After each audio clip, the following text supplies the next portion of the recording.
Perfect. So, hello everyone. You're all very welcome to this evening's Grass 10 and PastureBase Ireland webinar titled Managing the Final Grazing Rotation with PastureBase.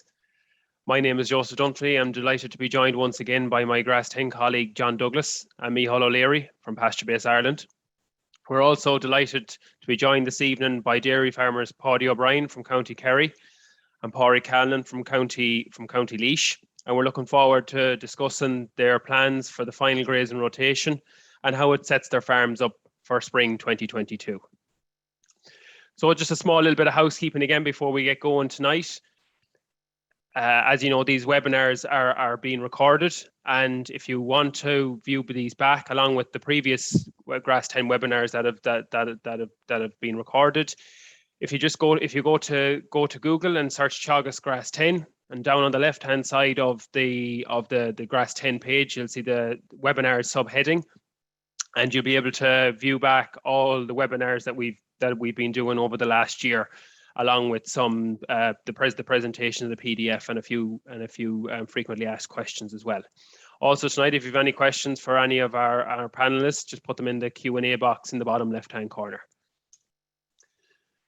So as you can just see by our two guests on here tonight, it's a largely based, largely focused towards dairy farms for closing the farm off and preparing for spring 2021. However, this night 2 weeks, myself, Micheál and John are delighted to be joined by suckler farmer Trevor Boland from County Sligo and sheep farmer Tomás O'Leary from County Kerry, where we'll be discussing the closing with more of an aim on the beef and sheep side of things. So if we have any farmers on air tonight, you're welcome to join us tonight. However, it's more of a beef and sheep focus in a couple of weeks' time. So I suppose the purpose of this webinar tonight is, to understand what decisions you need to make now and the actions that you need to take on these three key objectives. And it's having the right amount of grass on your farm next spring, so the average farm cover, having it where you want to, in the right spot for your farm. Have the right amount of grass in the right place on the right paddocks for spring 2022, and also to stay out longer this autumn without impacting on objective 1 and objective 2. Okay, so as we've discussed before from our previous webinars, and look at, autumn grazing is really a two-step process. And the first one being a period of autumn grass build-up, and look at me, we'll get to Micheál in a second there, but look, we've had a September has been super from a grass growth point of view. We've had good weather, high soil temperatures, so there's a lot of grass on Irish farms at the minute. So this allows us to increase the days at grass, plus get cheap animal performance and just reduce the cost with more days at grass. But we're also, I suppose, the second step is what we're going to talk about a lot tonight, is managing the final rotation. So we want to set the farm, we want to graze off the farm now in rotation and set it up to grow grass over the winter and to provide a bank of grass for spring 2022. That's our main aim of tonight. And I suppose, look at the two key figures that we're always coming back to in terms of payback. Why do we go after longer days at grass, more days at grass in the autumn, but also getting out a little bit earlier in the springtime? And it's, from a financial point of view, every day at grass per livestock unit in the autumn is 180 per day, and in the springtime it's €2.70. So for 100 cows, if we were to get 10 days extra in the autumn and 10 days extra in the springtime, it'd be worth about €4,500 to that farm. So it's definitely something to go after from a financial point of view. So just the structure of tonight's webinar. So Micheál is just going to take over there in a second, and he's going to give us a quick update from PastureBase Ireland. We're going to then have a look at some of the key tools for autumn grassland management. And then with John, we're going to get stuck into with the two lads in terms of with Paudie first from autumn closing on a slightly heavier soils farm, and then Padraig Cannon then autumn closing on a fairly dry farm in County Laois. So Micheál, without further ado, I'll throw it over to you. Thanks very much, Joseph, and good evening, everyone. Thanks for taking the time out to come on this webinar here. Look, just to start off with the National Grass Growth Curve, I suppose they say a picture paints 1,000 words. And I suppose, look, 2021 was quite a difficult year measuring grass and as regards grass growth rates. You can see the green dotted line there. I suppose there's a lot of ups and downs, very little consistency. Maybe Joe, if you just go to the next slide there, I suppose just an interesting fact, I suppose, when I was pulling this these few bits together for the presentation, that I suppose we grew more grass in September than we did in May, which I suppose May is usually our main grass growing month, but whatever happened this year, it really didn't get going. And for May, we had an average growth rate of less than 60 per day when we compare it with September, which is around 61, 62 for the month. So I suppose that'll just tell you what kind of year 2021 was so far. Then if we just move on, we just took a look at, I suppose, the growth rates of the last couple of years between now and the end of the year. Again, look, there's a lot of numbers on the page in front of you here. But I suppose, look, the key take-home message here is, I suppose, growth varies from year to year. And I suppose the main thing is that people are out measuring to see what's going on their own farm, and trying to build up growth rates for their own farm. You can see on the right-hand side there, I suppose, the average over the last number of years. And you can see growth rates drop off quite quickly once we come into, I suppose, the end of October, especially into the first week in November. So I suppose the message there is just to keep on measuring. And then just, I suppose, if we move to the next slide, just shows, I suppose, the number of autumn rotation planners which have been created on PastureBase over the last couple of years. So we've seen a big jump between 19 and 20, the year 2020. But I suppose 2021, we're still lagging a small bit behind when we look at the number of autumn rotation planners created so far. I know a lot of farmers possibly mightn't have started their last rotation yet, but I suppose it would be no harm to activate or to create their own autumn rotation planner, be it on the browser or on the offline app. And then maybe just finally on the autumn planners, or even the planners in general, I've included just the numbers of spring rotation planners, and just to compare the numbers of autumn planners versus spring planners. And there seems to be, I suppose, a bigger emphasis on spring rotation planners when it comes to what's happening on farm level. And I suppose, look, from tonight, hopefully that, I suppose, if we can get the last rotation right, or the autumn rotation right, it really sets up the farm for the springtime. So I suppose we'd be just encouraging all users to create an autumn rotation planner over the next couple of days. Then I suppose just to move on again to talk about some new tools that are on PastureBase released over the last couple of months. I suppose we included a nitrogen planner which give monthly recommendations. You'll find that under the fertilizer slurry tab. New nitrogen use efficiency calculator. Again, this is probably a job that you do in the first couple of weeks in January. You would kind of do it for the previous year. And also we have a farm mapping tool, and you can see an example of that there on the bottom left-hand corner. So you can go in and map your farm, calculate the areas, and I suppose you can display results across the map. Then finally, I suppose, look, the weather, it'll be talked about a good bit here on the webinar. The weather, I suppose, it's the main driver for grass growth, grass utilization, trafficability, and I suppose it's a big part of our system here in Ireland. So I suppose we have included the forecast coming from Met Éireann, and the actual weather forecast or the actual weather data for your particular farm is coming live into PastureBase. So you can just activate that link and you can keep an eye on it. We can't change the weather, we can't improve it, but I suppose we are displaying it on your PBI profile. So I think, Joe, back to you there, and we'll get on to the rest of the stuff this evening. Perfect, Micheál. Thanks a million for that. So I suppose just before we get into the main body of tonight with John there in a second, it's just to go back over kind of from an environmental point of view as well, from the days at grass figure. So every additional week at grass reduces the greenhouse gas emissions by 1% in a dairy scenario, plus also lower ammonia emissions at grass versus housing, because animals are spreading their own dung and urine, and it doesn't have to be collected. And it's similar on a beef scenario, that every additional 10 days at grass reduces the emissions by 1% as well. So along with it being a financial benefit, we also have a benefit from a greenhouse gas and ammonia point of view as well. So just as we're going through tonight again, and Michal has already mentioned the first one there, but the couple of key tools for autumn and spring management, like I suppose the weekly farm walk, very, very important, and to keep on top and to keep on top of your farm cover, and to avoid any large fall offs in cover as growth rate begins to drop off. And I think just Michal, I remember something very clearly from our webinars back in with Jim White, and he says an extra couple of days grazing in November can have a serious detrimental effect on your farm cover, and you end up bringing it too low. So just something that we remember.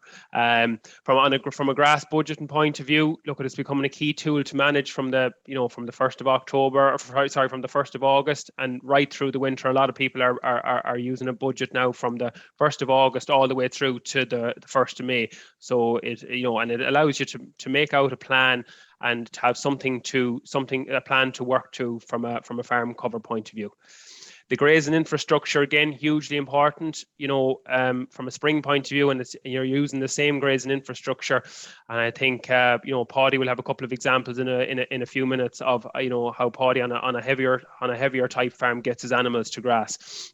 Again, the positive mindset for autumn grazing, and it's again the exact same for springtime. It's the positive mindset, and then the knowledge to go after covers on the right day, go after grazing on the right day, and the knowledge on the rotation length and the average farm cover targets as you move through the different parts of of autumn, plus also in the springtime as well. So just to quickly run across our autumn grazing targets again, and I suppose the Teagasc templates for the targets. So as you can see at the different stocking rates, most farmers will have achieved peak cover this week.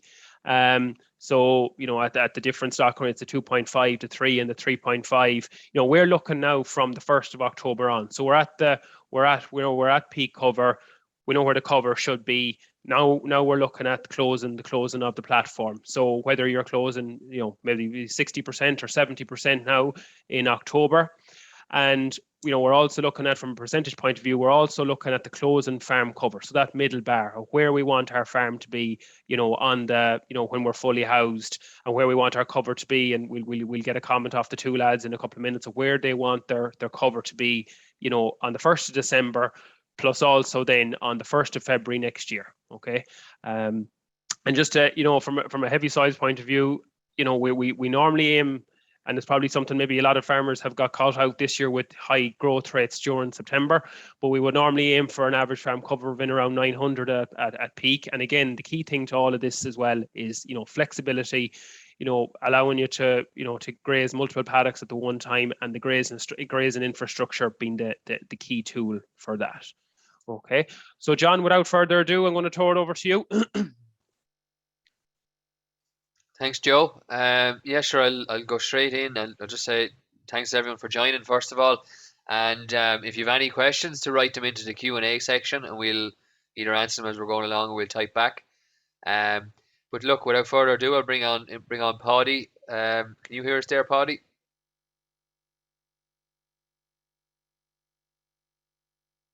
Yeah, I can hear you. Come on, Paudie. Can you hear me? We can, Paudie. Do you want to give a bit of an intro to your farm, Paudie? I suppose what sort of system you're running down there?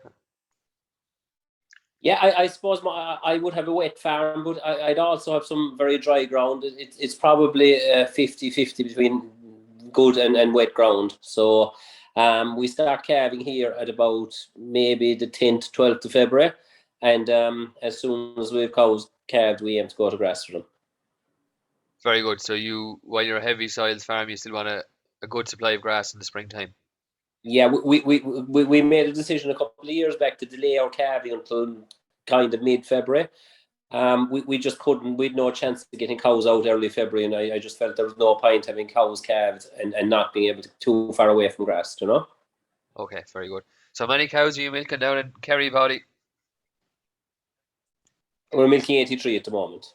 83 cows, yeah. And you're stocked at 2.7. So are you happy with how the cows are performing this year over other years?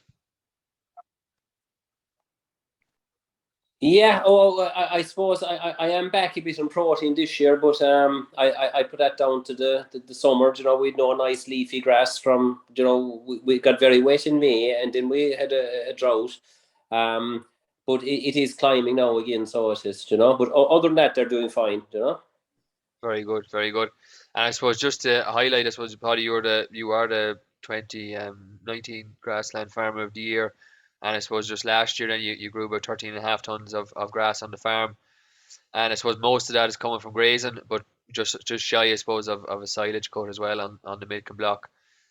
So that's made up of about 11 tons grazed and 2.5 tons from silage. So you're still taking a lot of, I suppose, a good bit of silage off the platform, and that's coming, I suppose, from good growth rates during the summertime in general.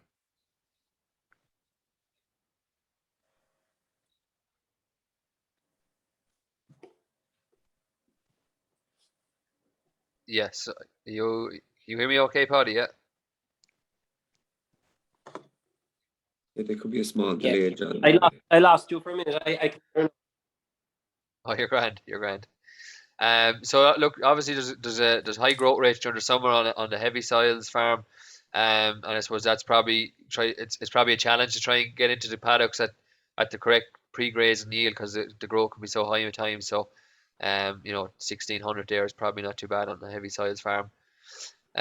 So we might go straight into PastureBase then, Mihal, if you want to share your screen. We have a look at Paudie's plan for the autumn time.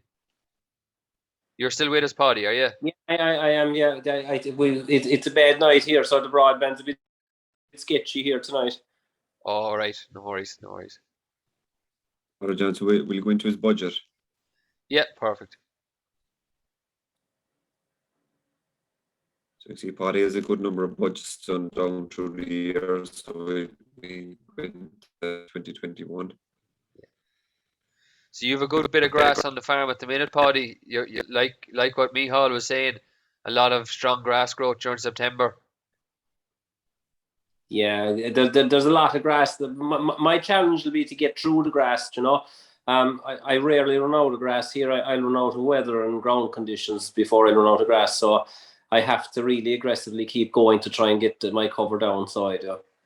Yeah. So where is your sort of peak average farm cover that you'd like to build to, I suppose, in September time?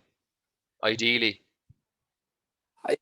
I ideally in September, I like, in order for me to be able to graze it back, get it all grazed off. I don't like going too far above a average farm cover of 1,000, just under 1,100 kind of. I don't like to go any higher than that. So I just won't get through it. You're probably a bit ahead then of where you'd like to be. Yes. But again, the cows, they're grazing out very well.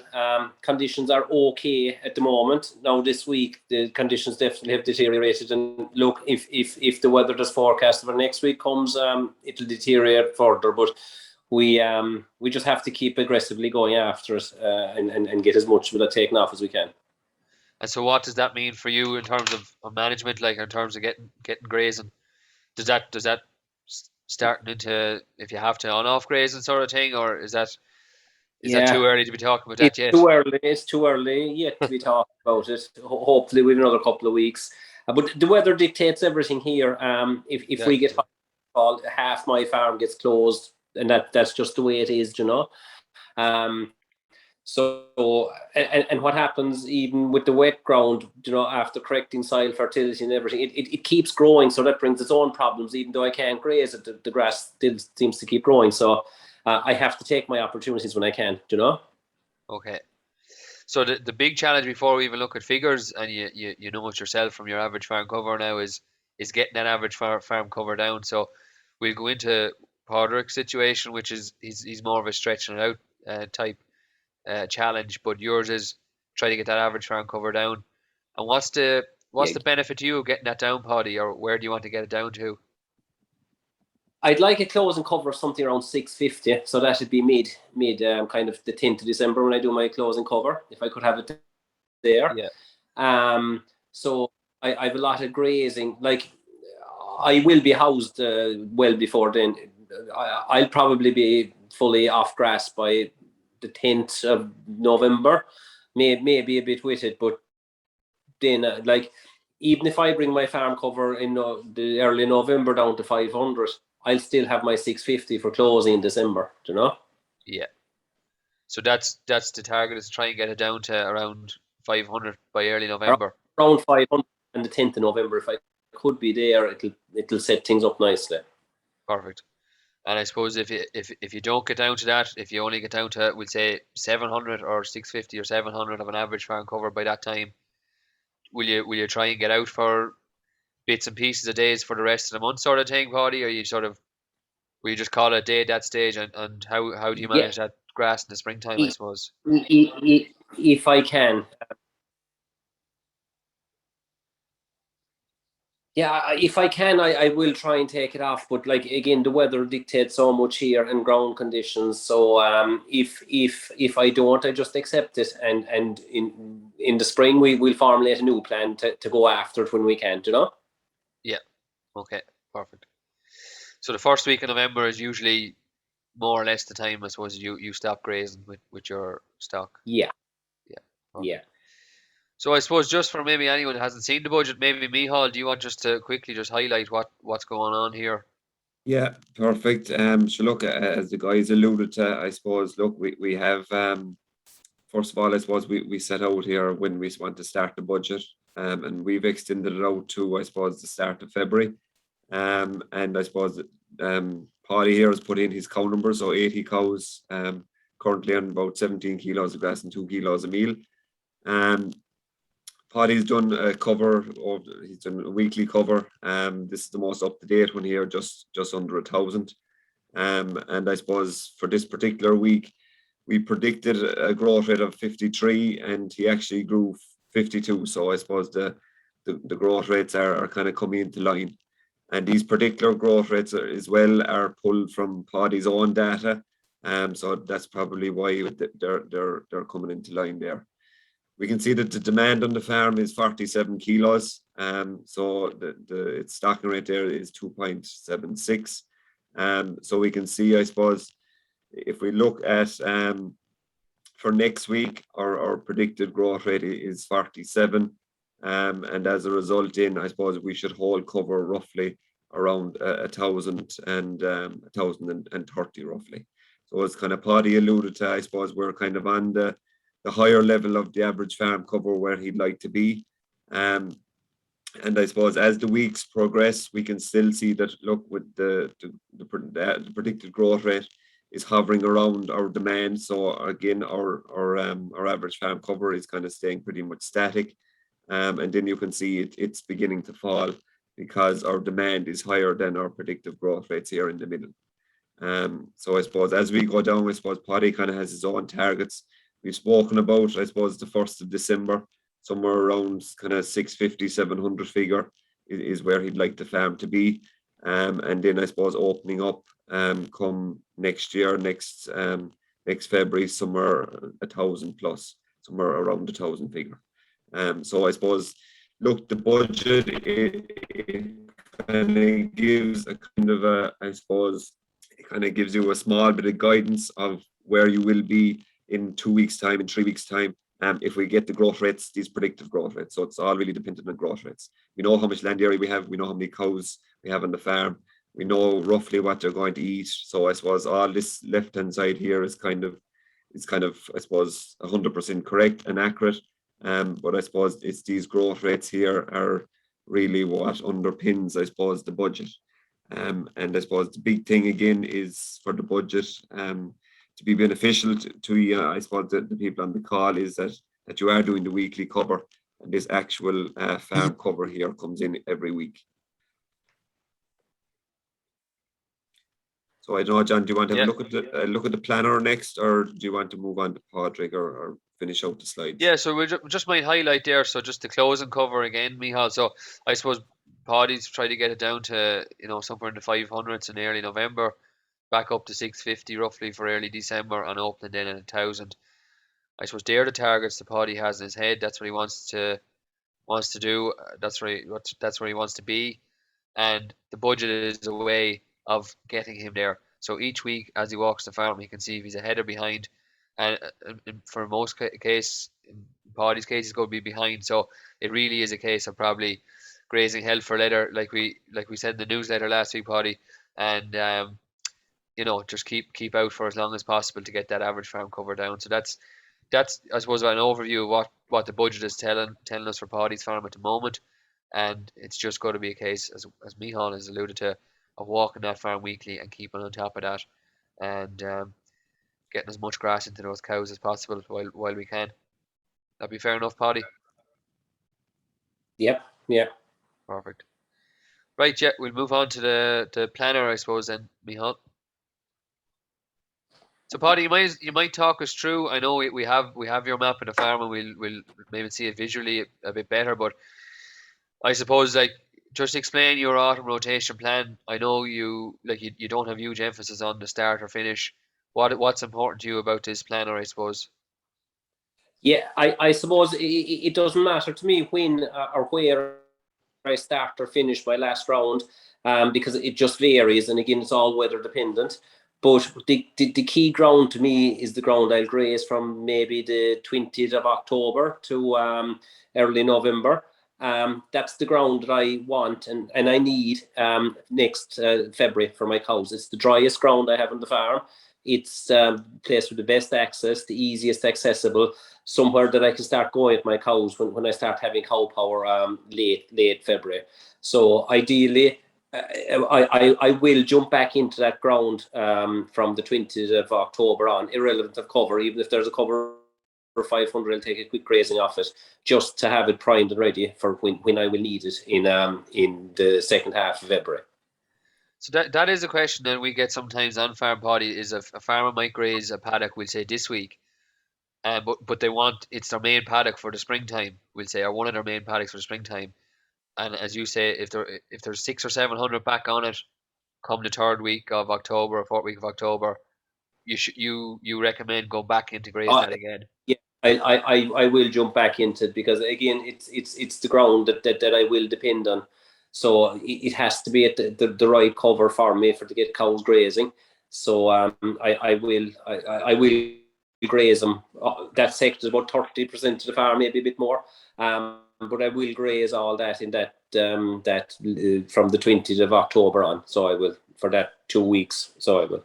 Yeah, and that's probably a key message for anyone, especially it's for everyone really, but especially for farms that have heavy soils on the farm, is that those couple of weeks that you get the right paddocks grazed in those weeks. That's what Joe was saying at the very beginning, I suppose, and having the right grass in the right place. That's exactly what he means there, Paudie, isn't it? Yeah, and that ground again, if I get that grazed in second half of February, it's the ground I need as well when I tighten up on grass at the start of my second round. And dry ground again, fertile ground. So it's the ground that does tend to get you out of trouble as well when things tighten up. Perfect. And I suppose just for people here, I suppose, how does the autumn rotation plan and the budget fit in together? Like, or do they fit in together? That's another question we might get asked. So I suppose the question is that they do. And if we look at the target area that Paudie has to graze per day, it's roughly 3/4 of a hectare per day. So Michal is highlighting it there. So during October, as Paudie's closing up the farm, he probably has the farm cover, if you like, for October, it's probably going to be floating around 900. So it might be 1,000 at the start, and it might be 700 or 800 towards the end of October, but it's floating around 900 for the month. So as a general rule of thumb, you probably heard us say this before, if we double the average farm cover, that's generally the pre-grazing yield. It doesn't always be the case, but it's a good rule of thumb anyway to use. So if we double 900, that would mean the Paudie's grazing covers of 1,800. So the pre-grazing yield is 1,800, and we're doing 3/4 of a hectare a day, so it's 3/4 of that figure. which is about 1,350 kilos of dry matter per day that Paudie can afford to feed to his cows. So we divide that by, you've 80 cows there, Paudie, for October time, isn't it? Yeah. 80 cows there. So if you divide 80 cows into that 1,350, it comes out at about 16.5 kilos of grass, which matches up with what you more or less have in the budget. So that's a sum. We can put it up. We can put it up onto the slides afterwards for people if they're not sure, or if I've gone through that too quick. But basically, you work out the pre-grazing yield, what area you're going to graze, divided by the number of cows, and that's sort of what your allocation of grass is based on the rotation planner, and that should match up close enough to what you have in the budget. All right, Michal, we're probably okay on that. Is there anything else you want to say on the rotation planner there? Oh, well, I just think that the last point there, I suppose, that you mentioned is important that, look, I suppose the two of them, the budget and the planner, can work together. And I suppose by following the budget or the planner, like the two of them, the two targets for both are going to be met, which is always important, I suppose. So I suppose the two tools can be used in conjunction with each other. And like, you know, Paudie, I suppose, look, you have a high farm cover at the moment. Like other farmers, I suppose they might be able to bring in, we'll say, maiden heifers or in-calf heifers at this stage, but maybe to graze a couple of paddocks if you thought it was going away from you. You know, other farms will have other, I suppose, other methods of, I suppose, getting grass off the farm if conditions did deteriorate. But I suppose, look, to be fair, Paudie, you have 50% of your farm is relatively dry, and the other 50 is a bit more challenging. So I suppose you have options there on which paddocks to graze. Grand, Joe, you might share the screen again, Joe. Perfect stuff. If you want to just click the button to optimize the video share there as well. We have a short video from Paudie. Yeah.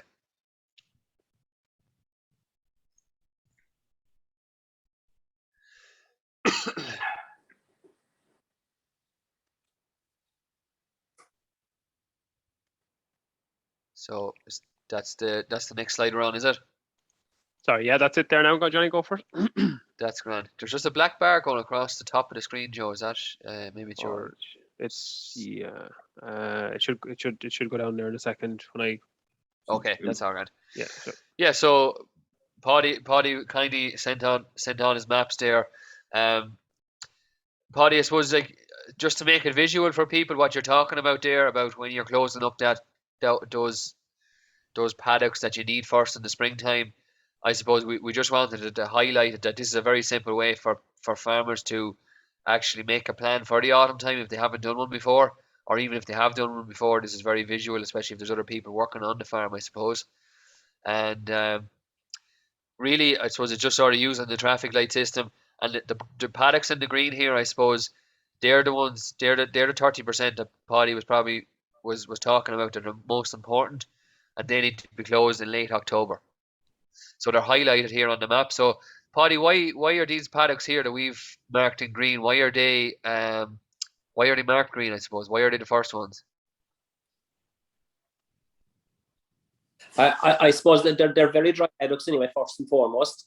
And another thing, my farm is split by a public road. I know it's a very quiet public road, but when you're very busy in the spring, I don't like crossing the road. It just makes life a lot easier if I can graze. If I can graze on my own side of the road for on-off grazing and whatnot. They're the best paddocks to grow grass as well. They're all correct for soil fertility. So what's the benefit of grazing them first, I suppose? Yeah, and they're the paddocks that you need back the fastest, because I always tighten the grass around April, because I've never finished the first round yet, so I end up having to cut off surplus for bales. So I do tighten the grass then when I start back into the second round, you know? Yeah. So and they will be best performing paddocks. Yeah. So they're the driest ones. They're closer to the yard. And why won't you close them up? I suppose, like this week, Paudie, like you're starting to close the farm this week. Why won't you close them up first? there'll be too much grass on them in the spring, so they will get the cows started. I'd like to have covers just around 900,000 on them in the spring. Cows can break through them relatively quickly, which means you have them back growing again for when you'll need them again. So and the cows haven't a huge appetite when they calve, so it's their ideal covers to get the cows going. Excellent, yeah. So if they were closed this week, they wouldn't have 900 on them. They could have closer to double that on them, I suppose. Yeah, they'd have 17 or 1800 on them if I close them today. Yeah, and that just would, I suppose, it'd make your spring grazing a lot more challenging, wouldn't it? Yeah, it might mean I'd have to go elsewhere grazing or whatever. Which like sometimes if a very dry spring comes, I may decide to graze the wet ground first. You have to be very flexible in this farm, We have to take the wet ground when the opportunities come, and we have done that, so we have, Perfect. So just to highlight, the paddocks there in amber are the ones that will be closed first, and the ones in red are sort of closed last. But as I was talking to Paudie earlier on about this, most of that ground is heavier ground. It's more challenging ground. So it's really a case of some of them might be grazed first and not grazed again, or some of it you might get a grazing on later on. So it's really the key priority is those paddocks marked in green, and everything else will just sort of fall in place around that. And that sort of goes in, I suppose, ties in with what Paudie was saying about it doesn't really matter when he starts or finishes. It's about getting those paddocks that he needs first in springtime ready and primed. So no, that's grand. We have a quick video there from Paudie that you did there for when you did the social media takeover on the Spur Roadways, I suppose, and it got a lot of views and a lot of interaction. So we might just watch it here, Joe. Yeah. Here is a look at the Spur Roadways we have on our farm. These are really useful at the shoulders of the year and in difficult conditions. We also have multiple access to paddocks, so cows can enter one gap and leave through another gap. Most of our fields are open with no fixed wires, so they are really flexible with the use of strip wires. All of these roads are an essential, not a luxury, on this farm, and certainly improves our grass utilisation, days at grass, overall grass grown, and ultimately overall farm profit.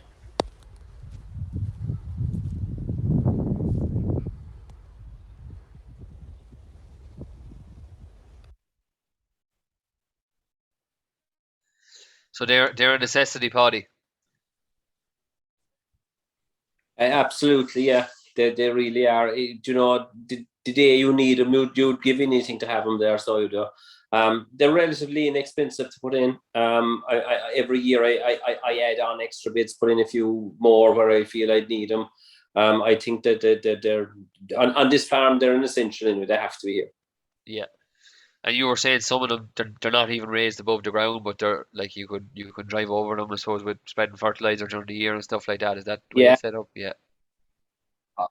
Yeah, so the majority of them, I have them going up the middle of the fields. We cut silage across them. That they're just level with the and the grass grows on top of them. Then when you're not using them, so you don't know they're there until the day you need them. Perfect. 100%. And then one last tool, I suppose you use, Paudie, then is the grazing calendar. So you can see that there. Yes. So just explain, I suppose, what this is. Maybe some people haven't done this before, but I'd say a lot of people haven't done this before. So what do you do on here? Yeah, I just got into the habit of doing it a couple of years back. That I just log the days I get to grass in the spring, number of cows, whether they're out there, how long they're out in the morning and the evening, and it's very handy to look at. You can at a glance you can see your days of grass, whether you got them in or out, and again you can look back at last year's to see how you're faring. Have I had them out as much? Yeah, I just think it's a very, very easy, simple thing. Yeah. So I suppose in a situation like your farm, you're doing a lot of on-off grazing in the springtime. So probably most of February is on-off grazing, and then probably maybe the start of March as well. And hopefully after that, then you're out full time. Is it, or?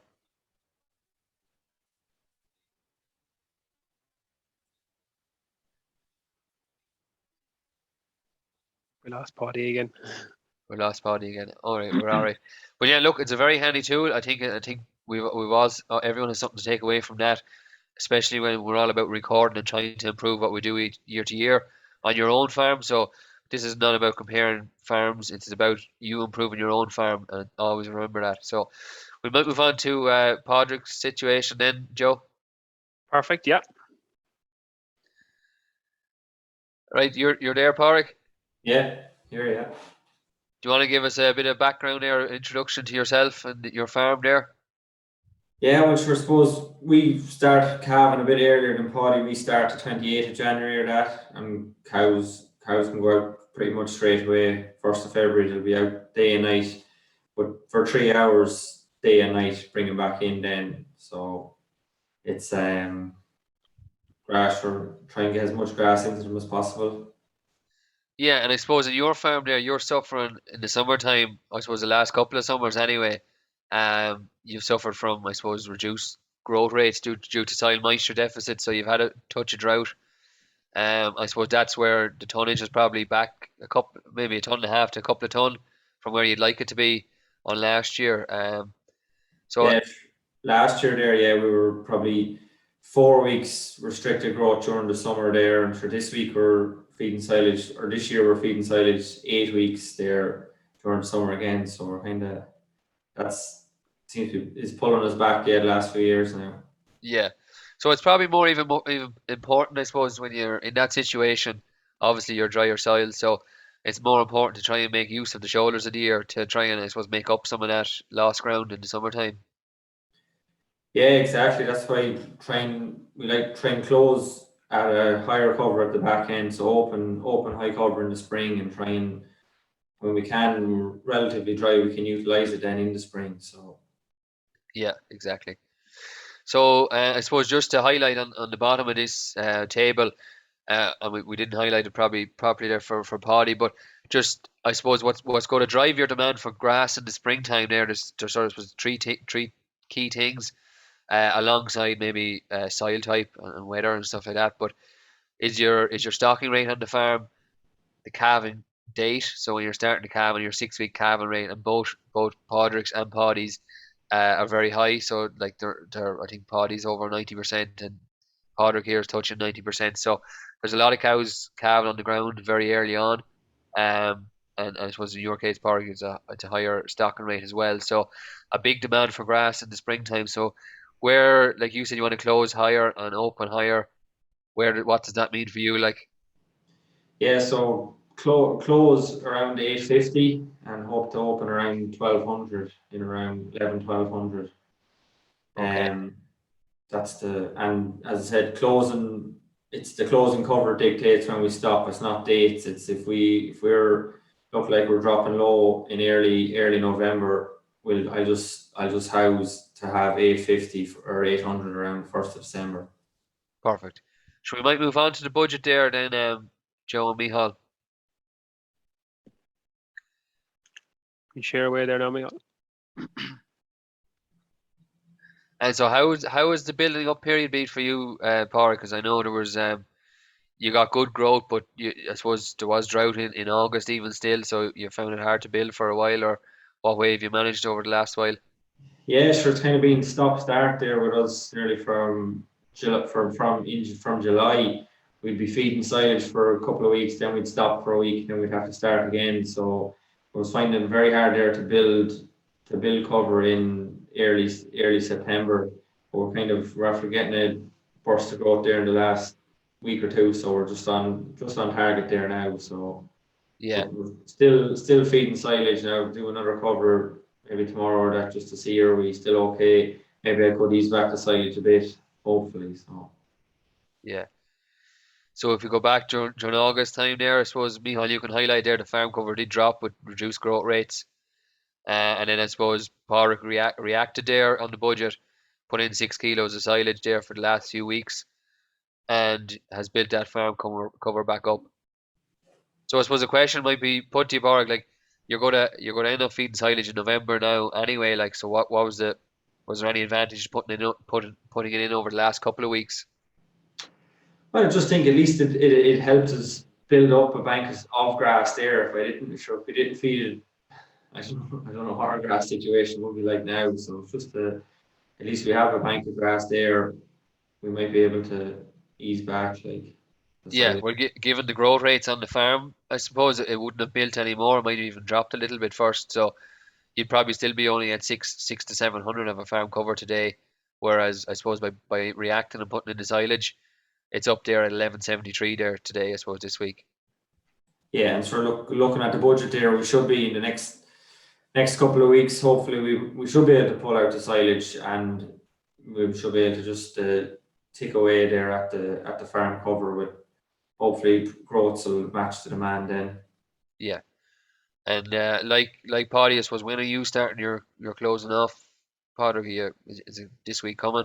Yeah, well, sure, this week coming, but it all depends on where our average cover is towards in November. It could, some of the paddocks grazed there at today or yesterday, they could be closed.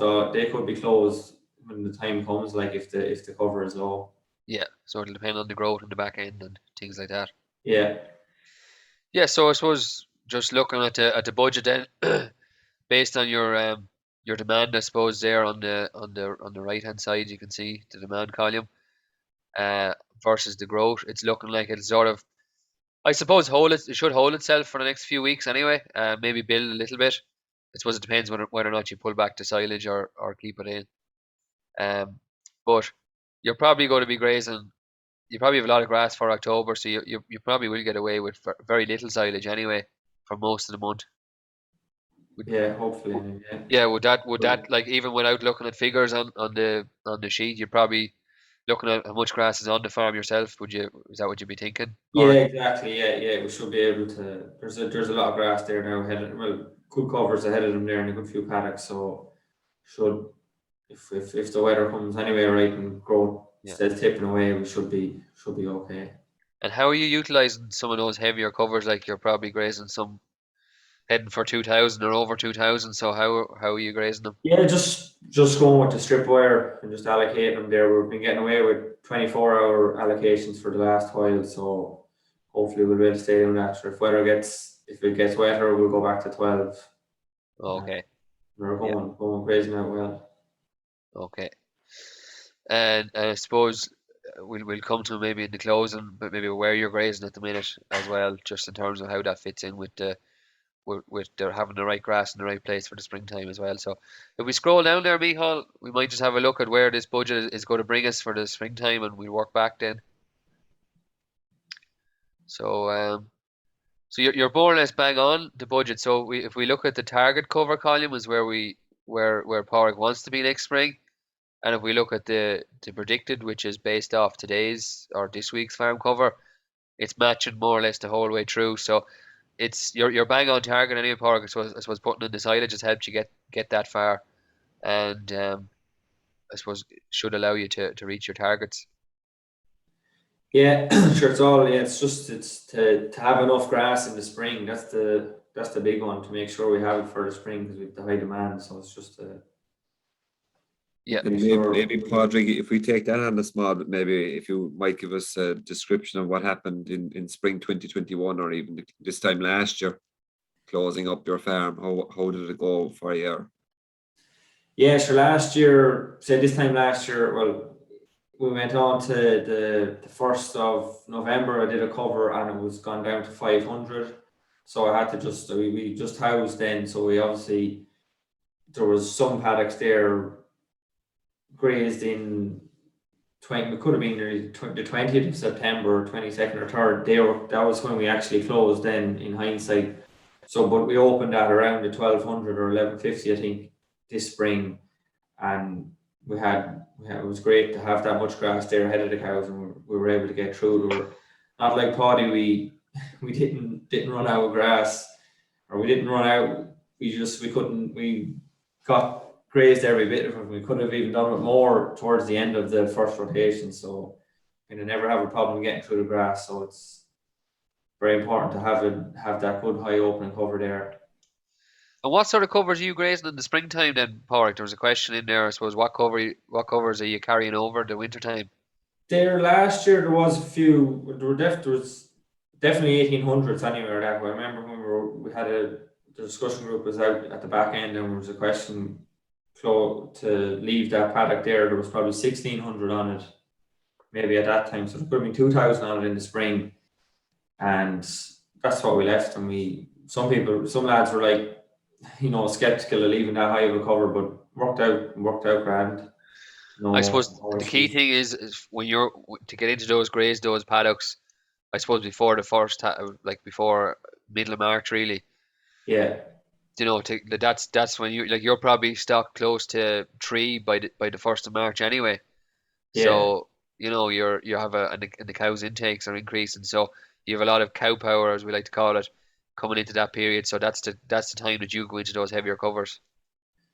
Yeah, exactly. And then we got out a lot of slurry there. Well, not on them heavier ones, but on the other paddocks with the trail and shoe in the spring, and even middle and high covers you can spread on them, and it keeps them. There's no dieback, it keeps them good and green to get onto them covers in the spring.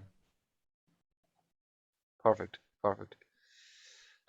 So that's probably okay in the budget. So it's just to show, I suppose you're in the opposite situation to Paudie. You're not trying to get the average farm cover down. It's about stretching it out and making it last for you to have enough for the springtime. Yeah, perfect. So walking weekly is going to be critical. Yeah, Michal, you were going to the. Do you want to have a quick look at the autumn rotation planner? I suppose it's probably similar to Paudie's. Yeah, so again, starting around the same time, I suppose try to stay out maybe a week or 10 days later, all right, if possible. And I suppose, as you say, Padraig, that'll depend on your average farm cover at the time. I suppose, look, Michal, myself and yourself worked out to some earlier today, I suppose, as well. If we wanted to do that some again, the target area to graze there during October is about 0.9 of a hectare. So if we do that some, based off grazing covers of, we'll say, around 2,000, we're coming into about 15 kilos of grass a day, based on about 129 cows or so. So, and I think 4 kilos of rations going in at the moment, is it, Padraig? Yeah. Yeah, that's it. 4, yeah. So that should match up, and there might be weeks that there might be a pick of silage left available for cows, just to keep everything ticking over, keep the cows full, keep everyone happy. So. Yeah. And sorry, John, and just I suppose for guys that maybe mightn't be that familiar with the autumn rotation planner, I suppose that if you do covers each week, you'll be putting in graze dates, and I suppose we'll know what area then is grazed each week. So I suppose this box here, this column here, will fill up with a hectares, and I suppose then this far off column here on the right hand side, that'll just work out the percentage of the farm grazed each week. So I suppose it's nothing, I suppose, extra to do, I suppose, as long as the covers are recorded and graze dates. And the chart above me, you might just point that out then as well. I suppose that's where everything should come together, I suppose, as well. Yeah, I suppose, look, this is what I suppose the target area grazed, the percentage for each week. So I suppose, look, we're kind of starting off kind of grazing maybe 17-18% in week 1, right up to 100% on the 18th of November. And I suppose as time goes on and you enter your covers, this green actual area graze will plot against this red one here. So you can, I suppose, see it from the table below, or else you can have a look at this graph just to see where you are as regards to the target. And I suppose these 2 other colours here, you can see them up the top here, they're coming from the budget. So you can, I suppose, track your actual farm cover versus your target versus your predicted. Perfect. Just a quick question in there, Padraig, just on cull cows. Do you remove them? Do you sell them in October, late October, early November to reduce demand, or do you milk them through? No, usually we sell them, kind of mid to end of October. That's when we usually get rid of them. Yeah. Okay. I've done previous years now. Don't know what we're thinking of maybe changing this year. We're building a new shed. We'll have more. We're tight for space and feeding space. Anyway, we're doing a new shed now, extra cubicles and feed space. So we're contemplating maybe keeping them on a bit longer. But it'll all depend on maybe I won't either, because they'll just be eating into my grass. So Okay, perfect. And just on your first application of fertilizer, we'll call it, say, last spring, and this coming spring, what's normally your application rate, or Yeah, what sure. product? Half the bag of urea there in January, probably mid to end of January, and then get out slurry with the umbilical, 1,500 to 2,000 gallons an acre on any paddocks that we can, that there's not too high a cover of grass on. So, Okay, perfect. And just your last application of fertilizer there in early September, what was the strategy there? I think it was about the end of August actually. We went with the last. We went with 30 units. Okay, and the product? Urea, so. Okay, great stuff. That's perfect. Is Paudie back? There's a question there for Paudie as well. I'm back. I apologies, my broadband crashed, so I'm gone to my mother's house. You'll have to get the Healy rays to sort you out down there, Paudie.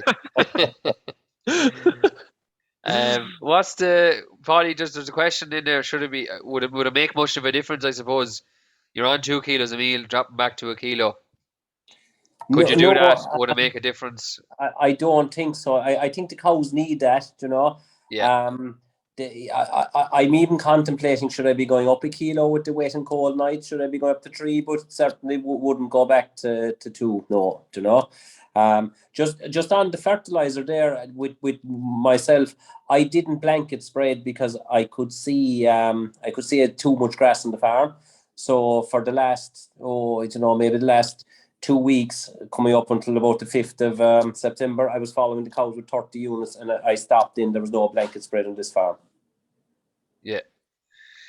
And I suppose your soils as well would have a lot of N release and good organic matter in them, so there should have been a lot of release there in as well that time. So which was, if I had blanket spread, I possibly could have a lot more grass, so it was. And Paudie, here's probably another question. You'll be the best man to answer it, I think. What's the best approach to graze? And now this is in calf heifers and wetland, but I presume, I suppose you could say any stock. I find if I lock them into a small area, they do a lot of damage. On the other hand, if I give them a large area, they waste a lot of grass. So resulting in poor graze out. So what's the best strategy, I suppose, for grazing animals and in that scenario? Well, the way I do it is with the cows, I'll always back fence, whether they're out in the thing in bad conditions. If they're out for 2 hours or 3 hours, whatever, that's all. They don't go back in that section again. So a back fence is essential then. Yeah. So I'd say in that case, Thomas there asked the question, it's probably moving them more often. If they're only being moved every couple of days, it's been moving them every day, or maybe even twice a day, and back fencing. Yeah, that's the best way to avoid it. And if they're still doing damage at that stage, you probably have to come in for a day or two and let the place dry out, I suppose. Is that it, Paudie? Yeah. Grant, I just add something there on that as well, John. Yeah. I don't know the situation that's there, but if there was a part of that farm that is still heavy, but there's maybe slightly lighter covers on it, if you're going into persistently wet weather for 2 or 3 days, maybe try and bring them into something a little bit lighter, maybe back to 1,500, and then if you could see a bit of a break in the weather again, you could go back to something north of 2,000. But just try and keep your options open, and make sure to have plenty of reels in your shed that you could go after 2 or 3 paddocks at the same time. Perfect. Good advice, Joe. So that's just a picture there, Padraig. That's your farm. I suppose that's just spring grazing or autumn grazing over the last couple of years. So there's a lot of work putting up fences, moving cows, and keeping, I suppose, poaching and any damage to limit it. And again, similar, this is your scenario, Padraig. So this is the map of your farm. So again, I suppose the ones in green there, Padraig, they're in green. They're the first ones to graze in the springtime. So you're closing them similar time to Paudie. Again, I suppose obviously we can see the farmyard there is there on the right, so it's obvious there for the first 3 or 4 paddocks while they're there.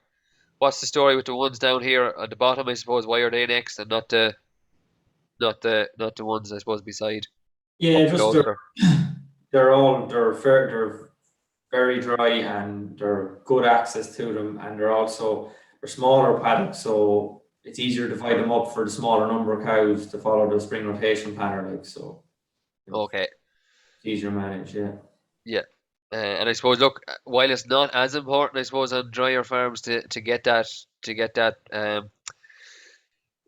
those paddocks right, obviously it's essential in heavy soils. It is a huge help. Like, you want to try and reduce the workload in the springtime, and this is the way you can do it, through grazing and closing up properly. So you've obviously the blue dots there in the paddocks as well. They're water trucks, I'm presuming, Park, are they?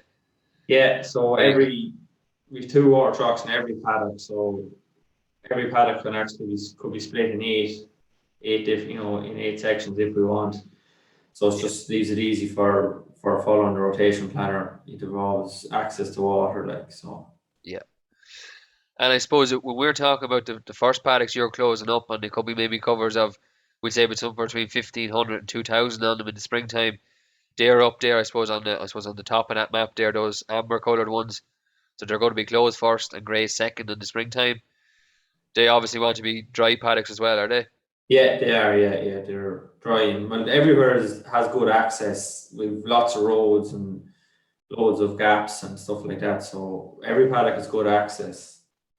It's kind of not too So much. you can, I suppose, you can be flexible and pick and choose a bit anyway. So yeah. And I suppose the red ones then they're slightly wetter paddocks, is it? There's a couple of them. The redder ones near the yard are a bit wetter, and the ones further away, it's just because they're the furthest. We kind of leave them till when the cows later on in the season, let them go the longer walks then, like. Yeah. So so you have longer evens, longer walks.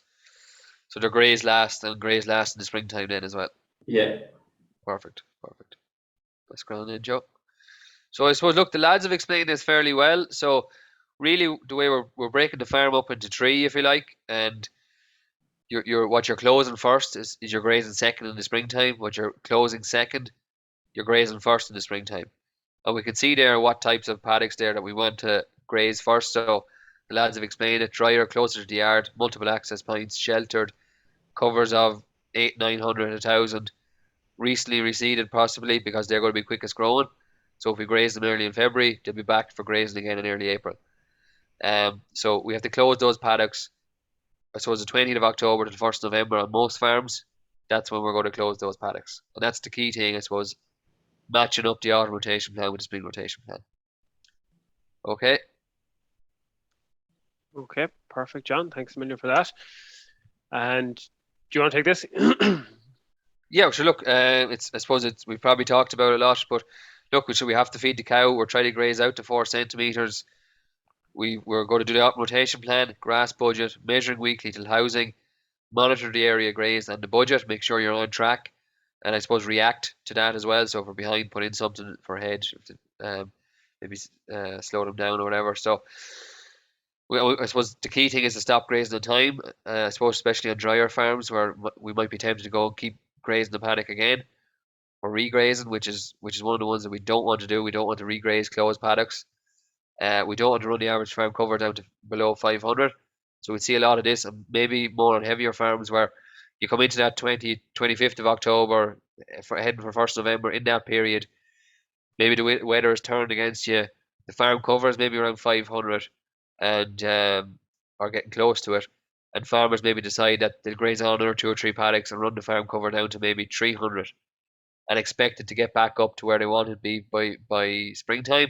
And sometimes that works out, but a lot of times it doesn't work out. So the average growth rates we'd have for November, December, January are based probably off farm covers of, probably 700-ish to 800. So, if your farm cover is only half that, you can't really expect the growth rate to be much more than half that either. So, there is a risk of, just because we close early and go in early, that doesn't mean that we're going to have grass for the springtime. So we're trying to avoid poaching the ground, and we don't want to let the rotation length, I suppose, go below 30 days. And that really is to set the farm up for the springtime more than anything, that we have grass, I suppose, in the right places and things like that. So that's great, Joe. Thanks very much. There's just one quick question maybe in there just for Paudie. He just wants to find out what kind of covers you grazing at the moment, Paudie, and how are you getting on with them? You're on mute there, Paudie, maybe. You will mute yourself. I am grazing for maybe the last week. I've been on covers of 2,000, maybe 2,000 plus. Now I the covers ahead of me. I'm probably I've still a good few 2,000 covers to get through, but I have the heaviest of the covers grazed in the last week. But I'm getting a good clean out. The cows are happy. I'm getting away with 24-hour allocations. Saying that, when I give them a 24-hour allocation, they'll get 80% of the 24 hours for the first grazing, and I'll take down a small strip wire for the final 20%. So they go in and they get a fresh pick and they follow over the whole paddock then for the rest of the day.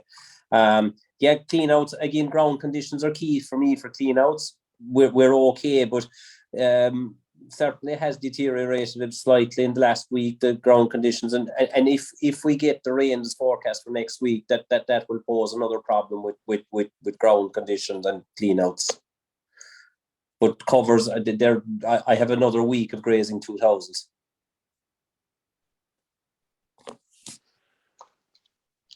Good stuff.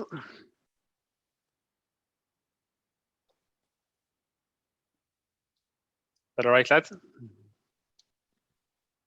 Yeah. Great stuff. Yeah, sure. Look, we've just one or two little bits to finish off on now. We're just over the hour. Just, I suppose, wanted to summarize a little bit of the research work that's been done in this area just on, and it's just going to be a very brief summary of it because there's a huge bank of work here, but just some work that Mike Egan and the postgrad students, Aisling Claffey and Caitlin Looney, did in Moorpark a couple of years ago in terms of the effect of the autumn closing management and the spring rotation on the animal and sward characteristics. So looking at different closing covers. So looking at, closing the farm early, closing the farm, with a high cover on it, low cover on it, and a medium cover on it, and what effect that had, on the following spring. And I suppose a couple of key findings from that is that, for every kilo of increased, a kilo of grass, daily herbage allowance, there was about 0.38 of a kilo of an increase in milk yield. Okay, so our big focus from now on, the minute we get into October, we're thinking of next spring.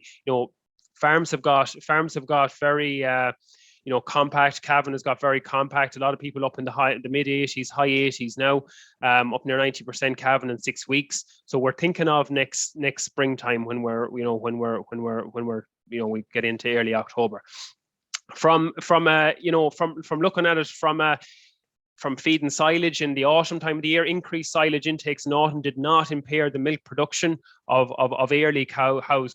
They did see a drop in protein, obviously with silage in the diet, but I suppose farmers may be tempted this year with high milk price. In certain areas of the country, we'll talk more over on the east. Ground conditions are going to be very, very, are very, very good at the minute. So it's to essentially hold back and close the farm, as the lads were talking about. Have a plan and close the farm at whatever whatever you decide, the figure you decide, and don't graze on any further.